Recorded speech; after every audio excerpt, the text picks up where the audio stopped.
നമസ്കാരം, ഞാൻ ബൈജു നായർ. നമ്മുടെ ചാനലിലേക്ക് സ്വാഗതം. വളരെ സന്തോഷത്തോടുകൂടി എൻ്റെ ഒരു പഴയ സുഹൃത്തിനെയാണ് ഞാനിന്ന് നമ്മുടെ വീഡിയോയിൽ അവതരിപ്പിക്കുന്നത്. അത് ബിജു നാരായണനാണ്. നമസ്കാരം ബിജു. ഈ പഴയ സുഹൃത്ത് എന്ന് പറഞ്ഞാൽ വളരെ പഴയ സുഹൃത്താണ്. കാരണം ഞങ്ങൾ ഒരുമിച്ച് മഹാരാജാസ് കോളേജിൽ ഉണ്ടായിരുന്നു. മഹാരാജാസ് കോളേജിൽ ഞാനൊക്കെ പഠിക്കുന്ന സമയത്ത് 2-3 പ്രമുഖരാണ് പ്രധാനമായിട്ട് സ്റ്റേജിൽ കയറിയിരുന്നത്. ഒന്ന് ബിജു നാരായണൻ, എന്ത് പറയുകയാണെങ്കിലും ബിജു നാരായണൻ്റെ പാട്ട്, പിന്നെ ടിനി ടോമിൻ്റെ മിമിക്രി, പിന്നെ വിനായകൻ്റെ ഫയർ ഡാൻസ്, ഇതാണ് മെയിൻ ഐറ്റങ്ങൾ. അങ്ങനെ വളരെ കാലം ഞങ്ങൾ ഫ്രീ ആയിട്ട് ബിജു നാരായണൻ്റെ പാട്ട് കേട്ടിരുന്നു. ആ സമയത്ത് തന്നെയാണ് ബിജു ആദ്യമായി സിനിമയിൽ പാടിയത്. 10 വെളുപ്പിന് എന്ന വെങ്കലത്തിലെ പാട്ട് പാടിയത്. അതോടുകൂടി ബിജു വലിയ താരമായി മാറി. അല്ലെങ്കിൽ തന്നെ താരമായിരുന്നു എങ്കിലും അതിനൊക്കെ അപ്പുറത്തേക്ക് വലിയ താരമായി. ഞങ്ങൾക്കൊക്കെ അസൂയ എന്ന് പറഞ്ഞാൽ ഞങ്ങൾ അവിടെ പഠിക്കുന്ന ആമ്പിള്ളേർക്കെല്ലാം തന്നെ മാരകമായ അസൂയായിരുന്നു അന്ന് ബിജുവിനോട്. കാരണം ഈ നമ്മൾ മറ്റേ സിനിമ പറയുമല്ലോ, ഈ പാട്ട് പാടുന്നവരെ കാണാനും കൂടി കൊള്ളാമെങ്കിൽ പിന്നെ പിടിച്ചാൽ കിട്ടില്ലെന്ന്. അതായിരുന്നു അവസ്ഥ. എന്തായാലും അതിനൊക്കെ ശേഷം ബിജു വളർന്ന് നമ്മളാ വളർച്ച കണ്ടുകൊണ്ടിരിക്കുകയായിരുന്നു. മലയാളത്തിലെ ഏറ്റവും പ്രമുഖ ഗായകനായിട്ട് ഇത്രയും വർഷത്തിന് ശേഷം നിലനിൽക്കുന്നുണ്ട്. അതുപോലെ തന്നെ എനിക്ക് തോന്നുന്നു മലയാളത്തിലെ ഏറ്റവും കൂടുതൽ ഭക്തിഗാനങ്ങൾ പാടിയിരിക്കുന്നത് ബിജു ആയിരിക്കും അല്ലേ? ഞാൻ അന്തം വിട്ടുപോയിട്ടുണ്ട്. ബിജുവിൻ്റെ ഭക്തിഗാനങ്ങളൊരു എണ്ണം കണക്കെടുക്കാൻ ശ്രമിക്കുമ്പോൾ പറ്റാത്ത രീതിയിൽ പാടിയിട്ടുണ്ട്. പക്ഷേ അടുത്ത കാലത്ത് വീണ്ടും ഒന്ന് ലൈംലൈറ്റ് വന്നത് ദേവദൂതർ പാടി എന്നുള്ള പാട്ട് വീണ്ടും ഒന്നുകൂടി നമ്മുടെ എന്നത്താൻ കേസോട് എന്ന സിനിമയിൽ ഒന്നുകൂടെ പാടിയപ്പോൾ വീണ്ടും ലൈംലൈറ്റ് വന്നു. പക്ഷേ ബിജു അങ്ങനെയൊന്നും ലൈംലൈറ്റ് വരേണ്ട ആളല്ല. നമുക്കറിയാം ഇഷ്ടം പോലെ ഗാനങ്ങൾ നമ്മൾ എപ്പോഴും മലയാളികളുടെ ഏറ്റവും പ്രിയപ്പെട്ട പല ഗാനങ്ങൾ ഇപ്പോഴും ബിജുവിൻ്റെ വകയായി തന്നെ നിലകൊള്ളുന്നുണ്ട്. അപ്പോൾ അങ്ങനെയൊക്കെയുള്ള ബിജുവിൻ്റെ വാഹന വിശേഷങ്ങളും വീട്ടുവിശേഷങ്ങളും ഒക്കെയാണ് നമ്മൾ ചോദിക്കാൻ പോകുന്നത്. അപ്പോൾ മുന്നോടിയായിട്ട് നമുക്ക് ആദ്യം തുടങ്ങാവുന്ന വാഹനത്തിലാണല്ലോ, ബെൻസിൻ്റെ GLAയിലാണ് ഇന്നിപ്പോൾ നമ്മളെ കാണാൻ വന്നിരിക്കുന്നത്. GLA ആണോ പ്രധാനപ്പെട്ട വാഹനം? ആദ്യമേ പറയട്ടെ, ഞാൻ ആദ്യമേ നല്ലൊരു ഇൻട്രൊഡക്ഷൻ തന്നതിന് താങ്ക്സ്. ഞാനിങ്ങനെ എവിടെ വരെ പോകും നോക്കിക്കൊണ്ടിരിക്കുകയായിരുന്നു. പിന്നെ വണ്ടിയിലോട്ട് കിടക്കുകയാണെങ്കിൽ ഞാൻ അങ്ങനെ ഒരു വലിയൊരു വണ്ടി ഭ്രാന്തനല്ല. പിന്നെ മക്കള് ഒക്കെ വലുതായി വന്നപ്പോഴാണ് അവരുടെ ഒരു ചോയ്സ് അനുസരിച്ചിട്ട് പോകാന്നുള്ളതാണ്. GLA ഞാനത് ഈ മോഡൽ ഇറങ്ങിയ സമയത്തെടുത്തു. എനിക്കിഷ്ടമാണ്. അത്യാവശ്യം നല്ല മൈലേജും പിന്നെ അങ്ങ് പൊക്കോളാം. ഡീസലാണ്. അങ്ങ് പൊക്കോളൂ, ഡീസലാണ്. പിന്നെ ഈ പറഞ്ഞ പോലെ പിന്നെ വേറൊരു വണ്ടി ക്രെറ്റയുണ്ട്. അപ്പോൾ അത് ഇതൊക്കെ മാറി ഉപയോഗിക്കുന്നു. ആദ്യമായിട്ട് സ്വന്തം പൈസ കൊടുത്ത് വാങ്ങിച്ച വണ്ടി ഏതായിരിക്കും? Omni, Maruti Omni. ഏത് കാലത്താ അത്? 90s-ലാണ്. 90s തന്നെ വാങ്ങിച്ചു സ്വന്തം പൈസക്ക്? നമ്മളൊക്കെ 90s അല്ല, 90s 94-ലോ 95 ആ സമയത്ത് കണ്ട. അന്ന് എനിക്ക് 750 രൂപയുള്ളൂ ശമ്പളം മാതൃഭൂമിയിൽ. അന്നാ വണ്ടി വാങ്ങിച്ചു. മാതൃഭൂമിയിൽ വഴിയുള്ള സമയത്ത് എൻ്റെ ഇന്റർവ്യൂ ഓർമ്മയുണ്ട്. എനിക്ക് ഇപ്പോഴും ഓർമ്മയുണ്ട്. നല്ലൊരു ഇന്റർവ്യൂ ആയിരുന്നു. അതും എടുത്ത് പറയണം. പിന്നെ 95 ആ സമയത്തും കണ്ട. ആദ്യത്തെ പാട്ട് എത്ര വീട്ടിൽ കാണും ആ സമയത്ത്? ഞാൻ വെങ്കലമൊക്കെ അതിനൊക്കെ മുന്നേ ഞാൻ ഈ ട്രാക്കൊക്കെ പാടുമല്ലോ, കോറസ് ഒക്കെ പാടിയാണ് തുടങ്ങണം. കോറസ് പാടിയിട്ട് ഞാൻ ആദ്യമായിട്ട് പ്രതിഫലം മേടിക്കുന്നത് 150 രൂപ ഞങ്ങൾ 2 പേർക്കായിട്ട് തന്നു. അങ്ങനെ 75 രൂപ വെച്ച് ഷെയർ ചെയ്തെടുത്തു. അപ്പോൾ 75 രൂപയാണ് റെക്കോർഡിങ്ങിന് ആദ്യത്തെ പ്രതിഫലം. ഗാനമേളയ്ക്ക് 150 രൂപ. അതായത് പക്ഷേ എങ്കിലും ആ കാലത്ത് വേറെ കാര്യം കൂടി ഉണ്ട്. ഞാൻ വെങ്കലത്തിൽ ഈ 10 വെളുപ്പിന് എന്നുള്ള പാട്ട് പാടുന്നത് 92-ലാണ്. 92 റിലീസ് ചെയ്യുന്നത് 93. അപ്പോൾ ആ സമയത്ത് ഞാൻ ഇവിടെ ഒരു ഗാനമേള ട്രൂപ്പുകളിൽ ഒരെണ്ണമല്ല, എറണാകുളത്തുള്ള മിക്ക ട്രൂപ്പുകളും മാറി ഇങ്ങനെ ഗസ്റ്റായിട്ടൊക്കെ പോയി പാടും. അന്ന് ഒരു 500 രൂപ വരെ ആയിരുന്നു മാക്സിമം കിട്ടിയത്, 500 വരെ. പക്ഷെ അതിനുശേഷം ഈ സിനിമ വരുമ്പോഴത്തേക്ക് നമ്മൾ പതുക്കെ ഗ്രേഡ്. അതെ ചോദിച്ചത്, ആദ്യമായിട്ട് പാടിയപ്പോൾ അതിനെത്ര രൂപ തന്നു വെങ്കലത്തിലെ ആദ്യത്തെ പാട്ടിന്? വെങ്കലത്തെ അത് എനിക്ക് ഓർമ്മയില്ല. എങ്കിലും 500 രൂപയ്ക്ക് കൂടുതൽ കിട്ടില്ല. അത് പിന്നെ നമ്മൾ സിനിമ ആ സമയത്ത് പൈസയല്ലല്ലോ, ചാൻസ് എന്നുള്ളതാണ്. അത് രവീന്ദ്ര മാഷിന്റെ സംഗീത സംവിധാനത്തിൽ ആദ്യത്തെ സിനിമാ ഗാനം പാടിയെന്ന് പറയുമ്പോൾ പലർക്കും അവിശ്വസനീയമായിരിക്കും. കാരണം വെച്ചാൽ യേശുദാസിനെ വിട്ടൊരു കളിയില്ല രവീന്ദ്ര മാഷ് എന്നുള്ളൊരു കാലമാണ് അല്ലേ? അല്ല, നമ്മുടെയൊക്കെ ഏറ്റവും വലിയൊരു ഭാഗ്യവും ഗുരുത്വമായിട്ട് കരുതുന്നത് രവീന്ദ്ര മാസ്റ്റർ പാട്ടുപാടി ഈ രംഗത്ത് വരാൻ സാധിച്ചു. രവീന്ദ്ര മാസ്റ്റർ മാത്രമല്ല, Ravindra master, P Bhaskaran master, ഭരതേട്ടൻ, ഈ 3 പുലികളുടെ ഒപ്പമാണ് എന്നെപ്പോലത്തെ എലി. അല്ല, ഇത്രയും വർഷം കഴിഞ്ഞിട്ടും ബിജു നാരായണൻ എന്ന് മനസ്സിൽ ഓർത്താൽ ആദ്യം വരുന്ന 10 വെളുപ്പിന് അല്ലേ? അതിനുശേഷം ഇത്രയും ഹിറ്റ് പാട്ടുകളൊക്കെ പാടിയെങ്കിലും ബിജു നാരായണൻ എന്ന് പറഞ്ഞാൽ 10 വെളുപ്പിന് തീർച്ചയായും. ഇപ്പോഴും ഗാനമേളകൾ ഏറ്റവും കൂടുതൽ ആൾക്കാർ ചോദിക്കുന്നത് അത് തന്നെയാണോ, പാടാനൊക്കെ? അതെ. അങ്ങനെ മാത്രമല്ല, പാട്ടുകൾ ഇപ്പോൾ വേറെ ചോദിക്കും, സൂര്യനായത്തഴുകി അല്ലെങ്കിൽ അങ്ങനെ ഒരുപാട് ചോദിക്കുമെങ്കിലും 10 വെളുപ്പിന് വെച്ചാണ് ഗാനമേള. ഫിലിം സോങ്ങിൽ ആദ്യം പാടുന്നത് ഇപ്പോഴും 10 വെളുപ്പിനായിരുന്നു. ഡിവോഷണൽ പാട്ട് കഴിഞ്ഞാൽ പിന്നെ പാടുന്നത് 10 വെളുപ്പിനായിരുന്നു. അപ്പം വീണ്ടും വണ്ടി കൂടെ ഒന്ന് കയറി ഇറങ്ങി പോകാം. അപ്പം ഓംനി കഴിഞ്ഞിട്ട് പിന്നെ എങ്ങനെയായിരുന്നു ഇവിടം വരെയുള്ള വണ്ടികളുടെ ഒരു ഇത്? ഓംനി കഴിഞ്ഞിട്ട് ഞാൻ മേടിച്ചത് ഓപ്പൽ കോഴ്സയാണ്. ഓപ്പൽ കോഴ്സ. എനിക്ക് ഓർഡറൊന്നും അറിയില്ല കേട്ടോ. പിന്നെ ഓപ്ട്ര എടുത്തിട്ടുണ്ട്. അപ്പോൾ ഇത്രയും കാലം ഉപയോഗിച്ച വാഹനങ്ങളിൽ ഏറ്റവും ഇഷ്ടപ്പെട്ടതെന്ന് ചോദിച്ചാൽ പെട്ടെന്ന് ഏതായിരിക്കും ഒരു ഉത്തരം? ഒപ്ട്ര വണ്ടി ഇഷ്ടമായിരുന്നു കാരണം ഒപ്ട്ര ഭയങ്കര കംഫർട്ടബിൾ ആയിരുന്നു. കാരണം വലിയ വണ്ടിയാണ്. പിന്നെ നമ്മൾ എത്ര ലോങ് ഒക്കെ ട്രിവാൻഡ്രം അതൊക്കെയാണ് എൻ്റെ ലോങ്, അത്രയൊക്കെ ഉള്ളൂ, കാലിക്കറ്റ് ഒക്കെ ഉള്ളൂ. ബാക്കിയൊക്കെ നമ്മൾ ട്രെയിനിലും ഫ്ലൈറ്റിനല്ലേ പോകുന്നത്. അപ്പോൾ ഒപ്ട്ര എനിക്ക് ഭയങ്കര ഇഷ്ടമായിരുന്നു. കാരണം നമ്മൾ ഡ്രൈവ് ചെയ്താലും നമ്മൾ ബാക്ക് സീറ്റിലിരുന്നാലും ഫ്രണ്ടിൽ ഇപ്പുറത്തെ സീറ്റിലിരുന്നാലും ഒക്കെ കംഫർട്ടബിൾ ആയിരുന്നു. അതിൻ്റെ അകത്തൊരു 2 ലിറ്റർ ഒരു ഗംഭീര എഞ്ചിനും ഉണ്ടായിരുന്നു. ക്രൂസിലൊക്കെ പിന്നെ വന്ന എഞ്ചിൻ ആദ്യം ഒപ്ട്രയിലാണ് വന്നത്. ബിജു സ്ഥിരം സ്വന്തമായിട്ട് ഡ്രൈവ് ചെയ്യുന്ന ആളാണോ? ഞാൻ ഡ്രൈവ് ചെയ്യും, ഡ്രൈവറും ഉണ്ട്. എന്താണ് പാട്ട് കേൾക്കലാണോ പ്രധാന പരിപാടി? പാട്ട് കേൾക്കലല്ല, ഞാൻ ഈ ന്യൂസ് എപ്പോഴും ഇടും. ഇപ്പം എന്താ വെച്ചാൽ നമുക്ക് കണക്ട് ചെയ്യാമല്ലോ, നമുക്ക് ഇപ്പോൾ യൂട്യൂബാണ് എന്ത് വേണമെങ്കിലും നമ്മുടെ സിസ്റ്റത്തിലോട്ട് കണക്ട് ചെയ്യാമല്ലോ. അപ്പം ന്യൂസാണ് ഞാൻ എപ്പോഴും പാട്ടുകളെക്കാളും, പാട്ടുകാരെന്നൊക്കെ പറച്ചിൽ മാത്രമേ ഉള്ളൂ. പാട്ടിനേക്കാളും കൂടുതൽ ഞാൻ ന്യൂസ് പാട്ടും കേൾക്കും. പാട്ട് കേൾക്കുകയാണെങ്കിൽ ഇളയരാജ സാറിൻ്റെയും പിന്നെ കിഷോർ കുമാർ സാഹിബിന്റെ പാട്ടുകൾ അതൊക്കെയാണ്. ഈ സ്ഥിരം ന്യൂസ് കേട്ടാൽ ഭയങ്കര ഡിസ്റ്റർബ്ഡ് ആകില്ല ഇവിടുത്തെ ഈ ന്യൂസുകളൊക്കെ? അത് ശരിയാണ്. എൻ്റെ വൈഫുള്ളപ്പോൾ വൈഫ് പറയും, ബിജുവിന് എപ്പം നോക്കിയാലും ന്യൂസ്. അപ്പോൾ ഞാൻ അവസാനം പുള്ളിക്കാരിക്ക് വേറെ TV മേടിച്ചു, സീരിയൽ കാണാൻ വേണ്ടിയൊക്കെ വേറെ മേടിച്ചിട്ടുണ്ട്. അപ്പോൾ തമ്മിൽ ക്ലാഷ് ഒഴിവാക്കാമല്ലോ. അപ്പോൾ നമുക്ക് തീർച്ചയായിട്ടും ശ്രീലതയെ പറ്റി പറയാനുണ്ട്. ശ്രീലത എന്ന് പറയുന്നത് ബിജുവിൻ്റെ ഭാര്യ. വളരെ എന്താ പറയുക, വളരെ ചെറുപ്പത്തിൽ തന്നെ നമ്മളെ വിട്ടുപോയി. പക്ഷേ ശ്രീലതയും ഞങ്ങളുടെയൊക്കെ അടുത്ത സുഹൃത്തായിരുന്നു. ഇവർ ഈ മഹാരാജാസ് കോളേജിൽ ഒരുമിച്ചല്ലാതെ ഇവരെ കണ്ടിട്ടില്ല. അപ്പോൾ ഞാനിപ്പോൾ ഇങ്ങോട്ട് വരുന്ന വഴി നമ്മുടെ ശ്യാമിനോട്, ക്യാമറ ചെയ്യുന്ന ശ്യാമിനോട് പറയായിരുന്നു, ബിജു എങ്ങാനും ഒറ്റയ്ക്കാണെന്ന്, അയ്യോ ഇവിടെ പോയി ശ്രീയുടെ പോയി എന്ന് ചോദ്യമല്ലാതെ ബിജുവിന് വേറൊരു ചോദ്യം നേരിടേണ്ടി വരില്ലായിരുന്നു. അതുപോലെ ഇവർ ഒരുമിച്ച് നടന്നിട്ടുള്ളൂ. 10 വർഷം പ്രേമിച്ചു, പ്രീ ഡിഗ്രി തൊട്ട് പോസ്റ്റ് ഗ്രാജുവേഷൻ വരെ. അതിൻ്റെ ഇടയ്ക്ക് കുറച്ച് കാലം മാത്രം ശ്രീ ഒന്ന് LLBക്ക് പോയി അല്ലേ? 10 വർഷം പ്രേമിച്ച് നടന്നു. അപ്പം ഈ പറഞ്ഞ പോലെ ഞങ്ങൾക്കെല്ലാം അസൂയപ്പെടുത്തുന്ന ഒരു പ്രേമം കൂടെ ആയിരുന്നു ഇവരുടെ. ഈ ഇണപിരിയാതെ നടന്നവരായിരുന്നു ഒരു 10 വർഷം. അതിനുശേഷം 21 വർഷം നീണ്ട ദാമ്പത്യ ജീവിതത്തിന് ശേഷം ക്യാൻസർ ബാധിച്ചാണ് ശ്രീ മരിച്ചത്. ഇത് മക്കളിപ്പം 2 പേര് ആൺകുട്ടികൾ അല്ലേ? എന്ത് ചെയ്യുന്നു 2 പേരും? മൂത്താള് അവൻ LLB കഴിഞ്ഞു. LLB കഴിഞ്ഞെങ്കിലും അവന് അഡ്വക്കേറ്റ് ആണെന്ന് പറയാൻ പറ്റില്ല. ഇപ്പോൾ അവൻ മ്യൂസിക് തലയ്ക്ക് പിടിച്ചിട്ട്, നേരത്തെ മുതൽ മ്യൂസിക് ഉണ്ടായിരുന്നു. ഇപ്പോൾ ചെന്നൈയിലൊരു പ്രോഗ്രാമിംഗ് കോഴ്സ് ചെയ്യണം. AR റഹ്മാൻ്റെ ഒരു ചീഫ് അസോസിയേറ്റ് ഉണ്ട് അദ്ദേഹത്തിനൊപ്പം. അപ്പോൾ പാട്ടല്ല, അതിൻ്റെ പിന്നണിയാണ്. അത് എല്ലാം ഉണ്ട്. അതിനകത്ത് ഓർക്കസ്ട്രേഷൻ, റീ റെക്കോർഡിങ്, വോക്കലും പഠിപ്പിക്കുന്നുണ്ട്. പിന്നെ എല്ലാം കൂടി ചേർന്നിട്ടൊരു പാക്കേജാണ്. ഇളയാള് ഇപ്പോൾ BCom ഫൈനൽ ഇയർ. ശരി. ഈ പറഞ്ഞ പോലെ ഞങ്ങളൊക്കെ ഇത്തിരി പ്രായമൊക്കെ ആയി തുടങ്ങി, മക്കളുടെയൊക്കെ പ്രായം പറഞ്ഞു വരുമ്പോൾ അല്ലേ? അതെ, ഈ ചോദ്യം വേണമെങ്കിൽ അവോയ്ഡ് ചെയ്യാമായിരുന്നു. ശരിയാണ്. ഒരാവശ്യമില്ലാത്ത ചോദ്യമാണ്. ഈ വണ്ടി പരിപാടിക്കൊന്നും നമ്മളിതൊന്നും എക്സ്പെക്ട് ചെയ്യണമില്ല. എന്ന് വെച്ചാൽ തെറ്റിച്ച് പറയാനും പറ്റില്ല, കുറച്ച് പറയാനും പറ്റില്ല. പക്ഷെ ഒരു കാര്യമുണ്ട്, ഗൂഗിൾ നോക്കിയാൽ മതിയല്ലോ എന്താണെന്നുള്ളത്. മറ്റൊരു കാര്യമുണ്ട്, അന്നും ഇന്നും ഒരേപോലെ, ഒരു വ്യത്യാസമില്ല. ഇപ്പോൾ അടുത്ത കാലത്ത് ഇടയ്ക്കൊന്ന് മീശ വെച്ചായിരുന്നു. ആ മീശ വെച്ചപ്പോൾ ഞാൻ ആലോചിച്ചു, ബിജുവിന് മീശയുടെ ആവശ്യമില്ല. കാരണം ബിജു നമ്മൾ കണ്ട കാലം തൊട്ട് ഇതായിരുന്നു രൂപം, ഇപ്പോഴും അത് തന്നെ. ഒരു അല്പം വണ്ണം വെച്ചു എന്നല്ലാതെ അന്ന് കോളേജിൽ പഠിക്കുന്ന കാലത്ത് നിന്ന് രൂപത്തിൽ യാതൊരു മാറ്റം സംഭവിച്ചില്ല. എന്താണ് ഇതിൻ്റെ രഹസ്യം? എന്താണ്? ഈ ജിമ്മിലൊക്കെ പോകുമോ? അങ്ങനെ പരിപാടിക്ക് ആണോ? ഞാനിതുവരെ പോയിട്ടില്ല, അത് കേൾക്കാൻ വേണ്ടി ചോദിച്ചത്. എൻ്റെ 10-25 വർഷമായിട്ട് ഞാൻ, അതായത് ഓവർ വെയിറ്റ് ആവാതിരിക്കാൻ വേണ്ടി അങ്ങനെ ഒരു ജസ്റ്റ്, അല്ലാതെ മസിൽ പെരിപ്പിക്കാനൊന്നുമല്ല. മസിലൊന്നും നമ്മൾ പെരിപ്പിച്ചൊന്നും ഒരിക്കലും കാണാൻ പറ്റില്ല. വയറ് അധികം വരാതെ നോക്കുക. പിന്നെ അങ്ങനെ നമുക്കൊരു കോൺഫിഡൻസ് ലെവല് ബിൽഡപ്പ് ചെയ്യാനുള്ളത്. തീർച്ചയായിട്ടും. എപ്പോഴും സ്റ്റേജിലൊക്കെ നിൽക്കുന്ന ആളായതുകൊണ്ട് അതിൻ്റെ ആവശ്യമുണ്ടല്ലോ. നമ്മളൊരിക്കലും സൽമാൻ ഖാനോ അല്ലെങ്കിൽ ഋത്തിക് റോഷനൊന്നും ആവില്ല. ഉണ്ണിമുഖത്തൻ പോലും ആവില്ല. ഉണ്ണിമുഖത്തൊന്നും ചിന്തിക്കാൻ പറ്റില്ല. അപ്പോൾ അടുത്ത കാലത്ത് ഞങ്ങൾ പനമ്പളേറിൽ വെച്ചപ്പോൾ എന്നോട് പറഞ്ഞു, ഈ ദാസേട്ടൻ എന്താണ് ഈ ശബ്ദം ഇങ്ങനെ തന്നെ നിലനിർത്താൻ വേണ്ടി കുടിക്കുന്നതെന്ന് അറിയാൻ വേണ്ടി ഈ അടുത്ത കാലത്ത് അമേരിക്കയിലെ വീട്ടിൽ പോയി രഹസ്യമായി പരിശോധന നടത്തി. എൻ്റെ പിടികിട്ടിയായിരുന്നു എന്താണ് ദാസേട്ടൻ കുടിക്കുന്നത്. എന്ന് വെച്ചാൽ ഞാനും ജയറാമായിട്ടും ഞാനും കൂടി അമേരിക്കയിൽ 2 വർഷം മുമ്പ് അമേരിക്കയിൽ ഒരു പ്രോഗ്രാം പോയപ്പോഴത്തേക്കും ഞങ്ങളുടെ കൂടെ ഉണ്ടായിരുന്ന ഫാമിലി ദാസേട്ടൻ്റെ ഫാമിലിയായിട്ട് വളരെ കണക്റ്റഡ് ആണ്. അപ്പോൾ ഞങ്ങൾ ഫോണിൽ ഇങ്ങനെ സംസാരിച്ചപ്പോഴാണ് ദാസേട്ടൻ ഇങ്ങനെ സംസാരം മധ്യേ ഇങ്ങനെ ദാസേട്ടൻ കുടിക്കുന്ന കാപ്പിയെക്കുറിച്ചൊക്കെ ഒരു ചർച്ചയൊക്കെ വന്നു. അപ്പോൾ അതിൻ്റെ പേര് പറഞ്ഞു തന്നു.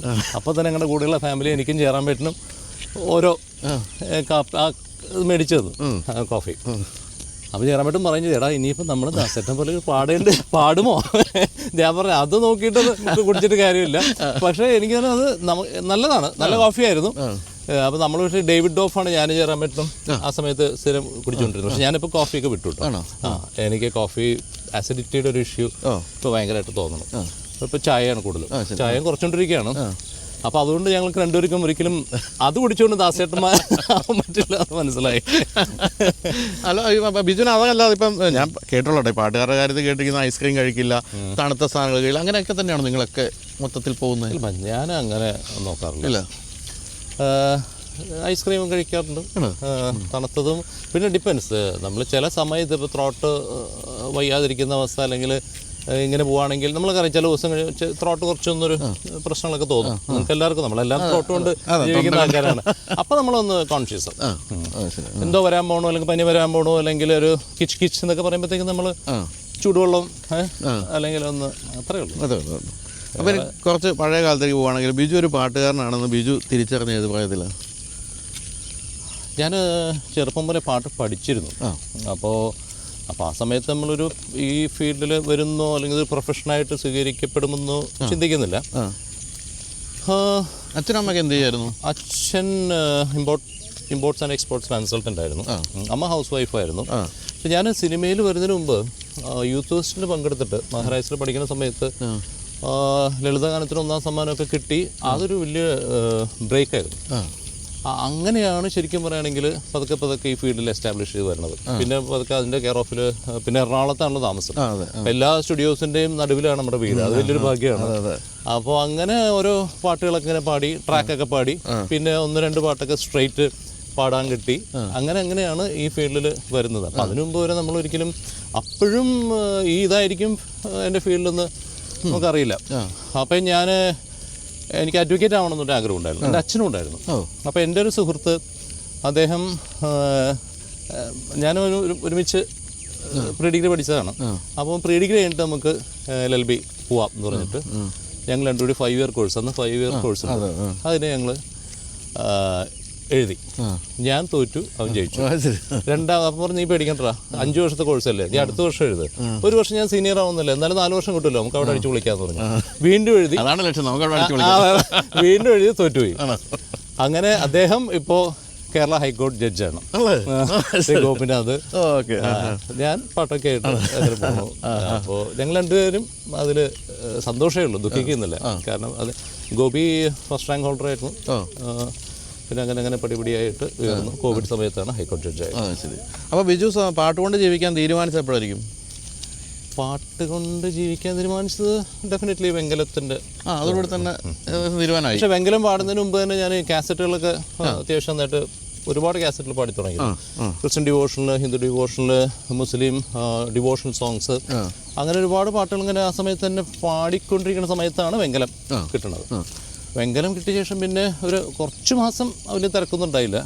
പിന്നെ അതിന് ശേഷം അത്യാവശ്യം പിന്നെ അനിയൻ ബാവ, ചേട്ടൻ ബാവ, ആദ്യത്തെ കൺമണി, ദില്ലി രാജകുമാരൻ, പിന്നെ അങ്ങനെ സൂപ്പർമാൻ, മാന്ത്രികം, അങ്ങനെ പിന്നെ സിനിമകളിൽ വിജനം, മേലേ ഇരുളും ഗഗനം, അതൊക്കെ വലിയ ബ്രേക്കായിരുന്നു. അപ്പോൾ ഈ രവീന്ദ്രൻ മാഷ് അടുത്തേക്ക് അങ്ങോട്ട് ചെന്നതാണോ ഈ വെങ്കലത്തിൻ്റെ കാലത്ത്? എന്തായിരുന്നു അതിൻ്റെ പിന്നിലെ കഥ? അതെങ്ങനെയാണെന്ന് വെച്ചാൽ ഞാൻ അതിൻ്റെ ഓഡിയോ റൈറ്റ് എടുത്ത ശ്രീ ജോണി സാഗരിയ, അദ്ദേഹത്തിൻ്റെ ഒരു ഡിവോഷണൽ ഒരു ആൽബം പാടിയിരുന്നു. 10 പാട്ട് ഞാനാണ് പാടിയിരുന്നത്.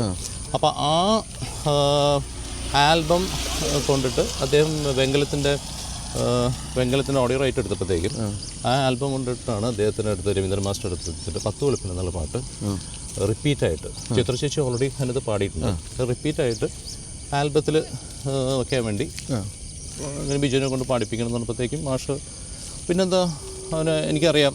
പിന്നെ ഞാനന്ന് അമരം സിനിമയുടെ 101-ാം ദിവസത്തിൽ അഴകയൊക്കെ പാടിയതല്ലേ, ഞാൻ അന്ന് ഇവനെ നോട്ട് ചെയ്തിരുന്നു.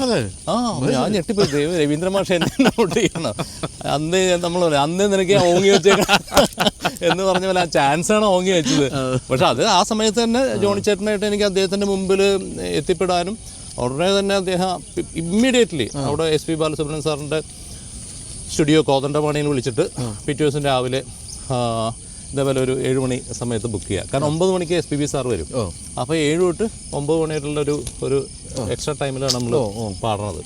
അപ്പോൾ പാട്ട് ഞാൻ ചിത്ര ചേച്ചിയുടെ വേർഷൻ ഇങ്ങനെ നേരത്തെ ഈ പോണ സമയത്ത് ട്രെയിനിലൊക്കെ ഇങ്ങനെ കേട്ട് പാട്ട് അറിയായിരുന്നു. അങ്ങനെ ഒരു 20 മിനിറ്റ് കൊണ്ട് പാട്ടങ്ങ് പെട്ടെന്ന് പാടി. പിന്നെ മാഷ് വിചാരിച്ചിട്ടുണ്ട് ഫില്ലർ സോങ് അല്ലേ, ഇത്ര മതിയല്ലോ. അല്ല എങ്കിലും പുള്ളി ആദ്യമായിട്ട് അദ്ദേഹത്തെ കണ്ടപ്പോൾ ഉള്ളൊരു ഇതെന്തായിരുന്നു, എങ്ങനെയായിരുന്നു? അയ്യോ പുലിയാണല്ലോ. ഞാൻ ചോദിച്ചു, അദ്ദേഹത്തിനെ കണ്ടപ്പോഴത്തേക്ക് ഒരു വിറയിലൊക്കെ വന്നു. അതെ അതെ, പക്ഷെ ആ ഫംഗ്ഷൻ സമയത്ത് കണ്ടിരുന്നു. പക്ഷെ അത് എനിക്കറിയില്ല, ഞാൻ കണ്ടിരുന്നെങ്കിലും അദ്ദേഹം എന്നെ നോട്ട് ചെയ്തിട്ടുണ്ടെന്ന് ഞാൻ വിചാരിച്ചില്ല. പിന്നെ ഞങ്ങൾ വീട്ടിൽ വെച്ചാണ് പിന്നെ ഇങ്ങനെ കാണുന്നത്. അപ്പോൾ ഈ പാടി തീർന്നു കഴിഞ്ഞാൽ എന്തായിരുന്നു പ്രതികരണം, എന്തെങ്കിലും ഉണ്ടായോ അതോ? അല്ല, പാട്ട് പെട്ടെന്ന് പാടിക്കഴിഞ്ഞു. ഒന്ന് ചെറിയ കറക്ഷൻസ് ഒക്കെ മാഷിന് പറഞ്ഞു തന്നു. പിന്നെ അതിന് ശേഷം ഞങ്ങൾ സ്റ്റുഡിയോൻ്റെ പുറത്ത് ഞാനും മാഷും കൂടി ഇങ്ങനെ ചായ കുടിച്ചിരിക്കുന്ന സമയത്ത് ഒരുപാട് അഡ്വൈസൊക്കെ തന്നു.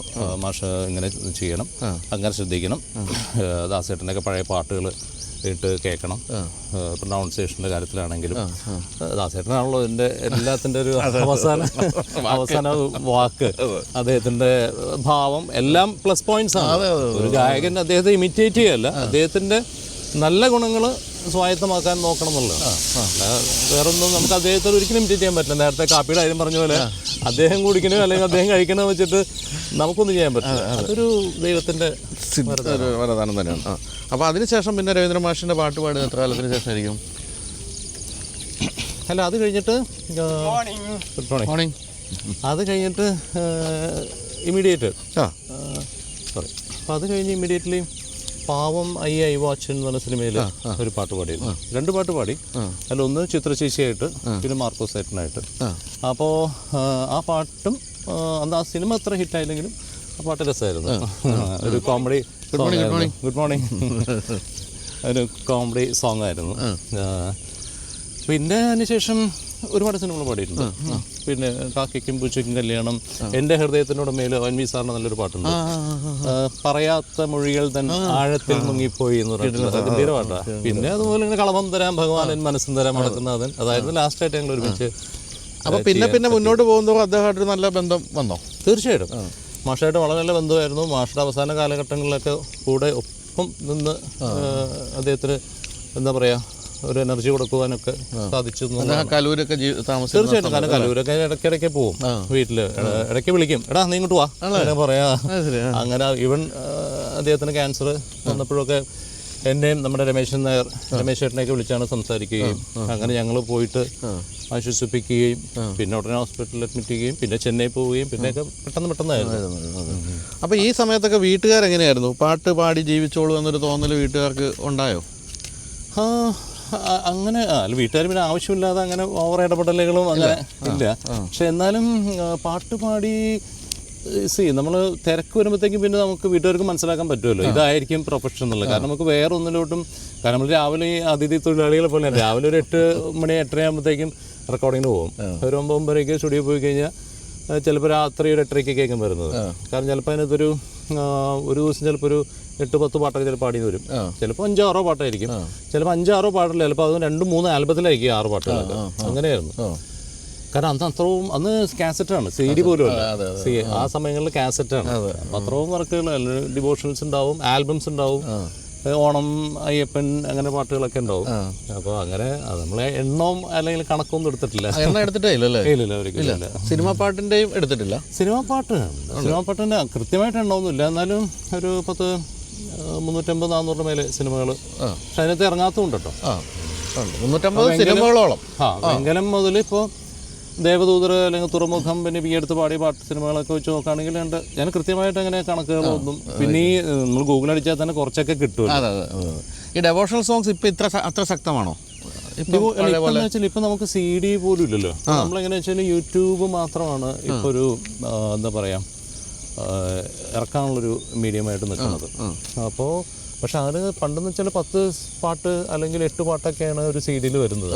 ഇപ്പോൾ യൂട്യൂബ് എന്ന് പറയുമ്പോഴത്തേക്കും 1-2 പാട്ടായിട്ട് ആ യൂട്യൂബിൽ ഷൂട്ട് ചെയ്ത്, അല്ലെങ്കിൽ ചിലപ്പോൾ നമ്മൾ തന്നെ സ്റ്റുഡിയോയിൽ പാടുന്നതായിരിക്കും കാണിക്കുന്നത്. അപ്പോൾ അങ്ങനെയൊക്കെയാണ്. കാരണം പണ്ട് അങ്ങനെയായിരുന്നില്ല. പണ്ടെന്ന് വെച്ചാൽ ഒരു 10 പാട്ടൊക്കെ മിനിമം ഉണ്ടാവും. അപ്പോൾ അതിനിപ്പോൾ ചിലപ്പോൾ ഞാൻ ഉണ്ടാവും, മറ്റു സിംഗേഴ്സ് ഉണ്ടാവും. പിന്നെ ഈ തച്ചങ്കരി സാറ് ആണ് ഇതിനകത്തൊരു റെവല്യൂഷൻ കൊണ്ടുവന്നത്. അത് തച്ചങ്കരി സാറ് വന്നപ്പോഴത്തേക്കും ഈ റഹ്മാന്റെ സ്റ്റൈലിലാണ് തച്ചങ്കരി സാറ് വന്നത്. അതായത് ഓരോ പാട്ട് ഓരോ സിംഗേഴ്സ്, 10 പാട്ടുണ്ടെങ്കിൽ 10 സിംഗേഴ്സ്. അപ്പം അതിനുശേഷം ഡിവോഷനിലും അങ്ങനെയായി.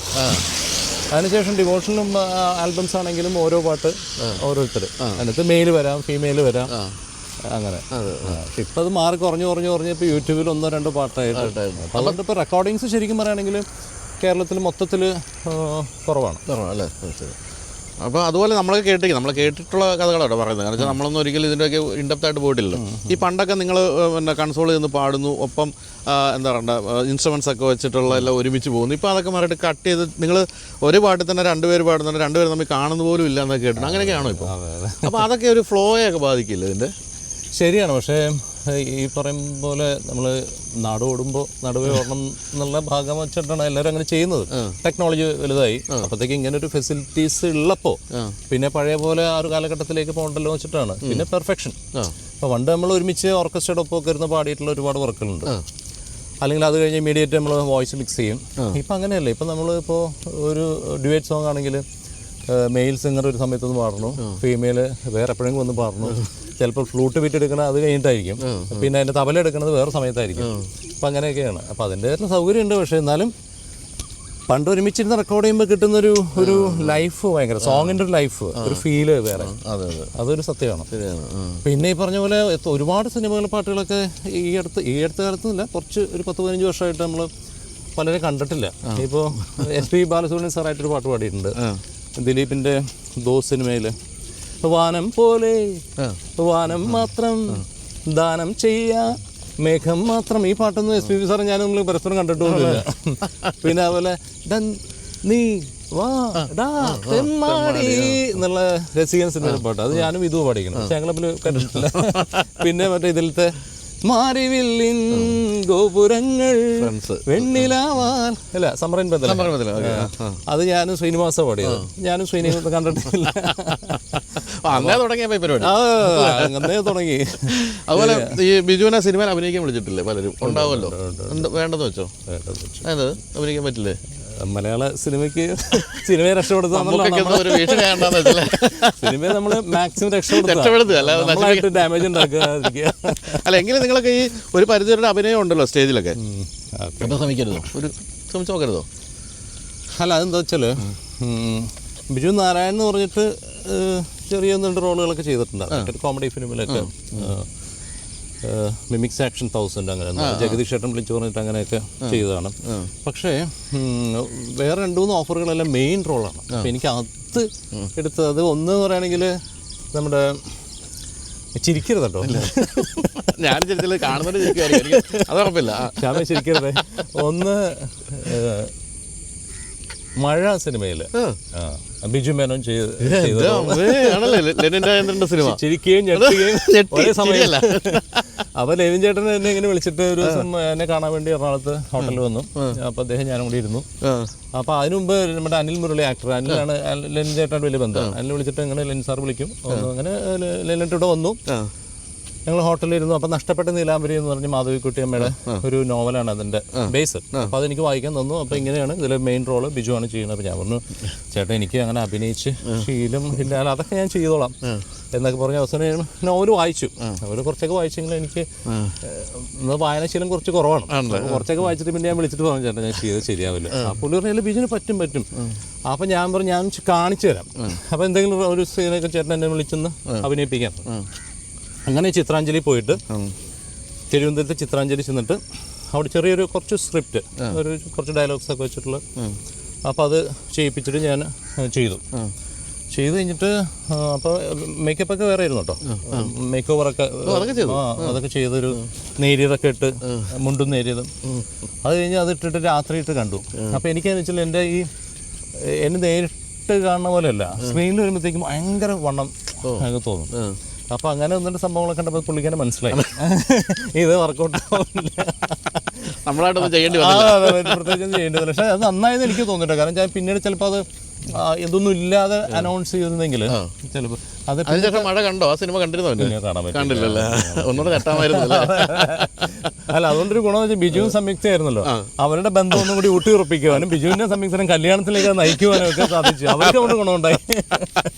അതാണ് ഒന്ന് ചെയ്യുമ്പോൾ പ്രേക്ഷകർക്കും ഏകദേശം ഗുണമുണ്ടായി കാണണം. പിന്നൊരു ശക്തമായൊരു കഥാപാത്രം എന്ന് പറയുകയാണെങ്കിൽ ഇതാ ഒരു സ്നേഹഗാഥ എന്ന സിനിമയിലാണ്. അപ്പോൾ ക്യാപ്റ്റൻ രാജുവേട്ടൻ അപ്പം എൻ്റെ പാട്ടുകളൊക്കെ 2-3 പാട്ട് സിനിമയിൽ പാടിയിരുന്നു. John സേട്ടനാണ് music. അപ്പോൾ വലിയ പൂജയായിരുന്നു ചെന്നൈയിൽ, മമ്മൂക്ക വന്നിട്ട് ഉള്ള വലിയ ഗംഭീര പൂജയായിരുന്നു. അപ്പോൾ ആ സമയത്ത് അദ്ദേഹം നായകൻ ആരാന്ന് പറഞ്ഞില്ല രാജുവേട്ടൻ. ആ സസ്പെൻസാന്നൊക്കെ പറഞ്ഞു. ആരെയൊക്കെ ട്രൈ ചെയ്തോ ഇല്ലയോ എന്ന് എനിക്കറിയില്ല.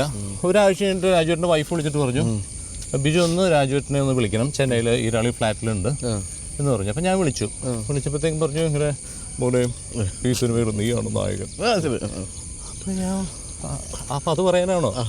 അതെ, അത് പറയാനാണോ ഞാൻ നിന്നെ വിളിച്ചു. അപ്പം എനിക്കത് ഭയങ്കര ഇതായിരുന്നു. ഞാൻ പറഞ്ഞു, ചേട്ടാ അപ്പം എന്തായാലും കല്യാണം ഫിക്സ് ചെയ്തിരിക്കുന്ന സമയം 97, 98.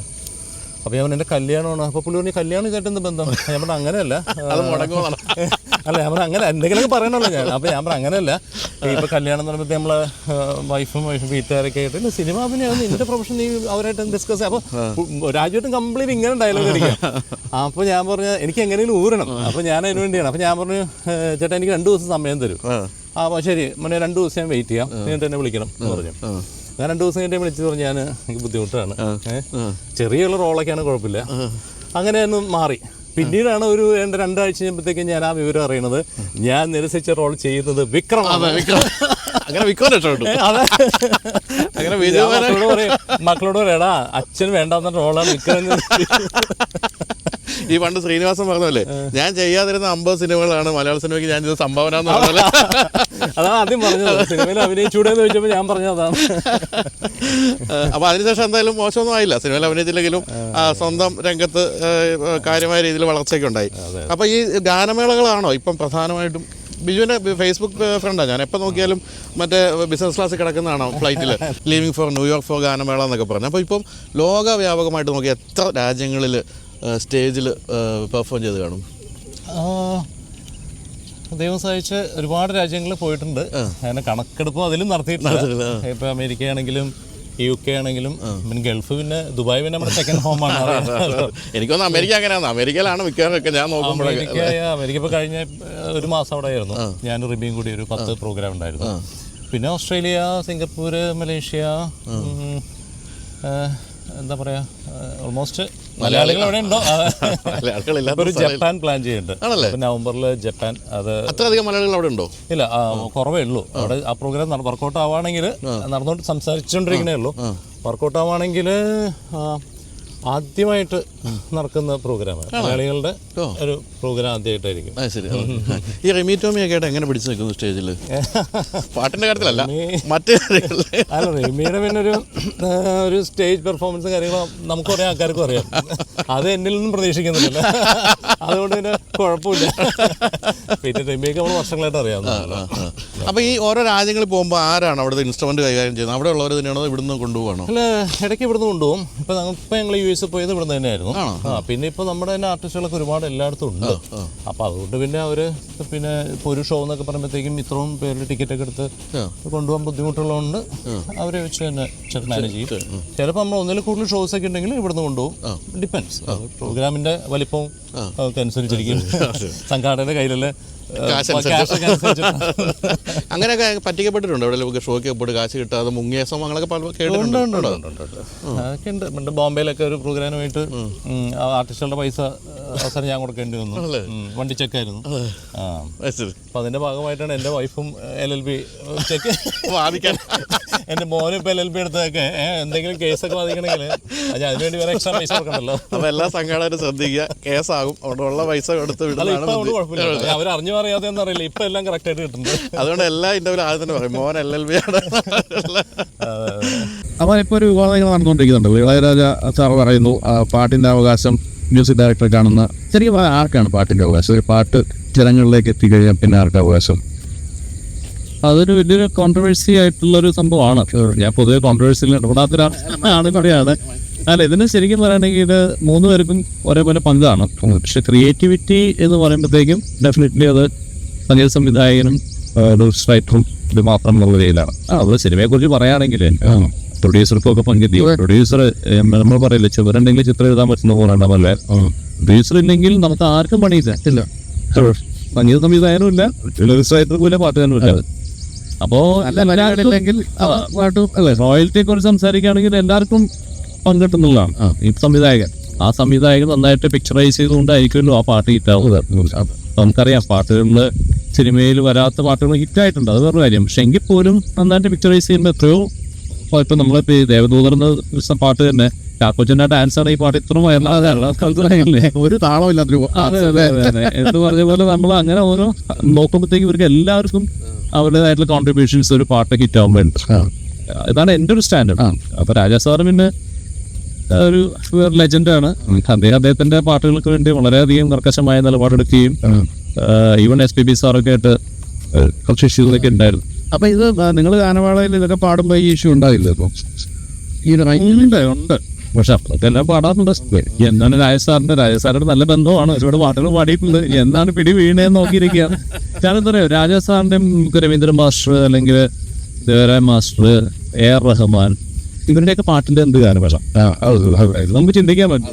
ആശാരി എനിക്ക് കേൾക്കാം. നമ്മൾ വേറെ ബാക്കിയുള്ള സംഗീത സംവിധായകർ മോശമെന്നല്ല, മറിച്ച് ഇവരുടെ പാട്ടുകളൊരു പ്രോഗ്രാമിന്റെ ഒരു 30% ഇവരുടെ പാട്ടുകൾ കറന്നു വരും. അതെ, അത് ഒഴിവാക്കിയ പിന്നെ എന്ത് കാര്യം? ഈ പുതിയ ഗായകരൊക്കെ ശ്രദ്ധിക്കാറുണ്ടോ? തീർച്ചയായിട്ടും.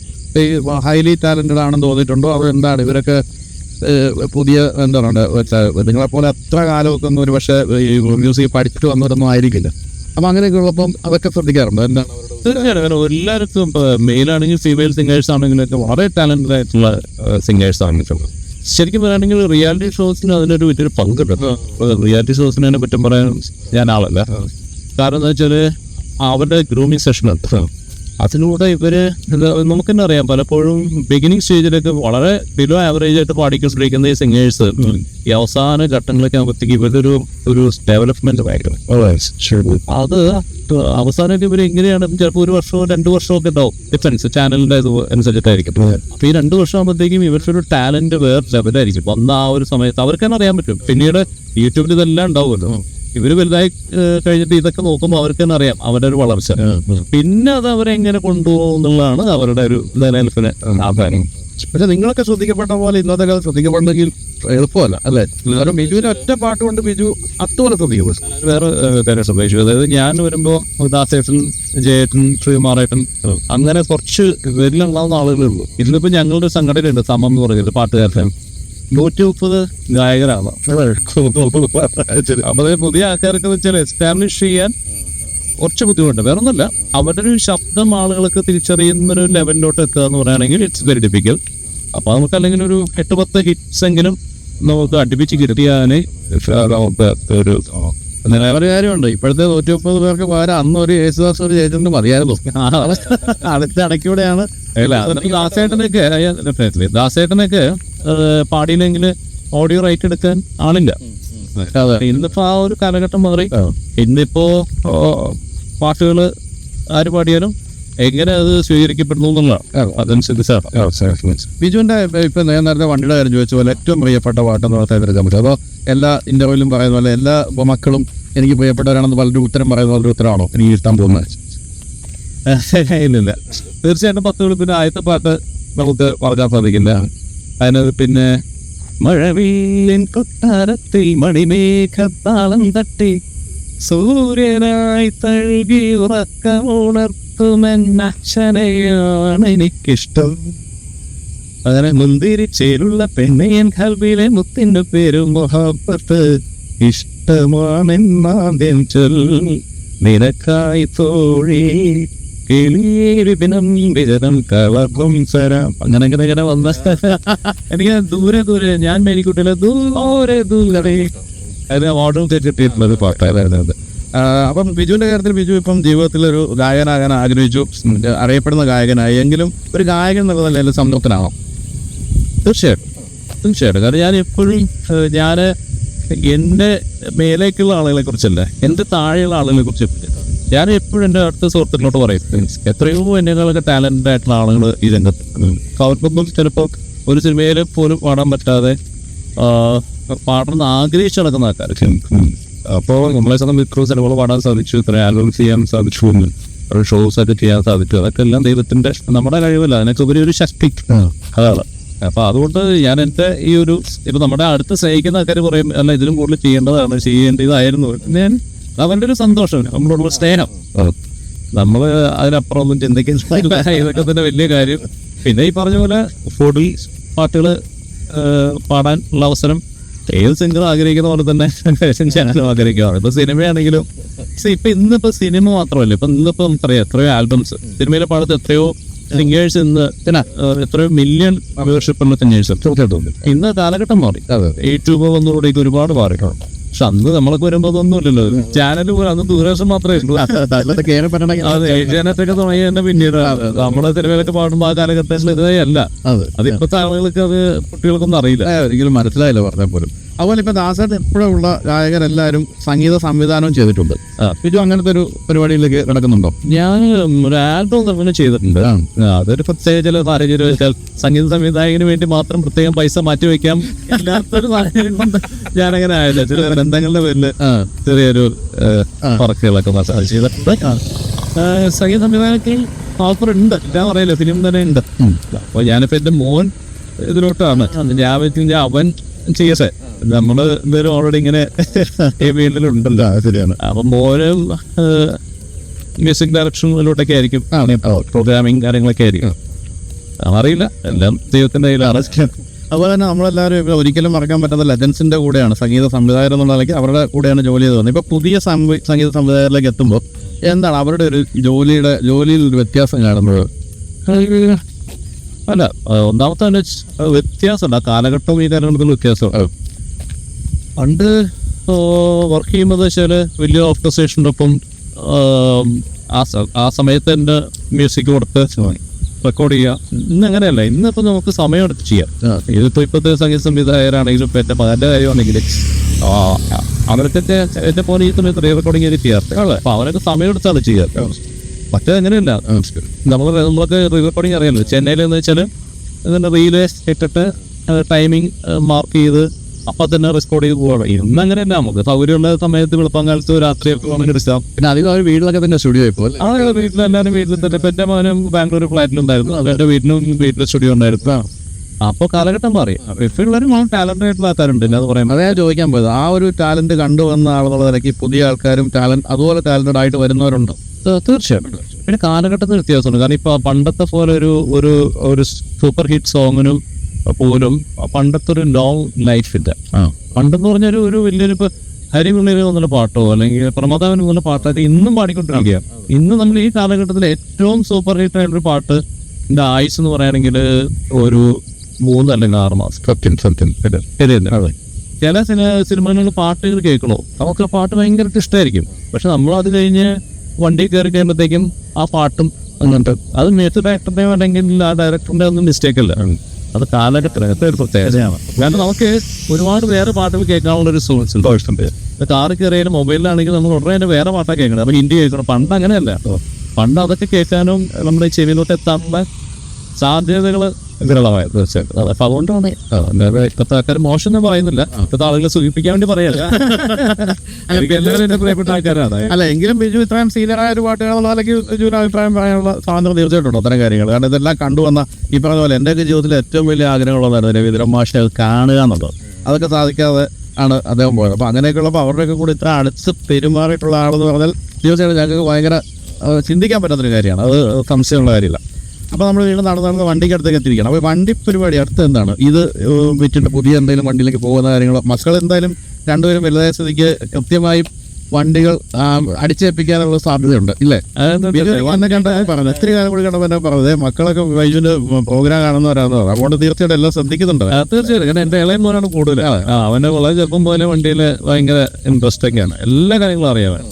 ഇതിനിടയ്ക്ക് ഈ ബെൻസിറ്റ് ഇത് മാറ്റിയിട്ട് ഒരു 4 വർഷം മുമ്പ് 5 വർഷം മുമ്പ് റേഞ്ച് റോഡിന്റെ വിലാറിന്റെ ഒരു പ്ലാൻ ഉണ്ടായിരുന്നു.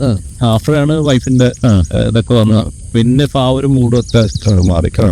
ഇപ്പൊ മനസ്സിനൊരു പ്ലാൻ ഉള്ളത് അറിയില്ല, ചിലപ്പോ ഒരു പക്ഷേ കാരണം വെച്ചാൽ മൂത്താൻ അങ്ങോട്ട് പോയി. ഇവരാണെങ്കിൽ ഇനി ചിലപ്പോൾ പഠിത്തമൊക്കെ കഴിഞ്ഞ് പോയി കഴിഞ്ഞാൽ എനിക്ക് പറഞ്ഞ വലിയ ഭ്രാന്തം ഇല്ല വണ്ടികളോട്. ചിലപ്പോൾ പക്ഷെ ലെക്സസ് SUV ചിലപ്പോഴിട്ടുണ്ട്, പ്ലാൻ ഉണ്ട്. ഞാൻ പോലെ എനിക്ക് പേരെങ്കിലൊക്കെ വട്ടിയാലോ മതി. മൂത്ത ആൾക്ക് സംഭവിച്ചാലും മൂത്ത ആൾക്ക് ഇങ്ങനെ ഒരു വലിയ വണ്ടിയാണെന്നല്ല അവൻ്റെ ഏറ്റവും ഇഷ്ടം. അവനിപ്പോൾ ഉള്ളതും മാരുതി 800.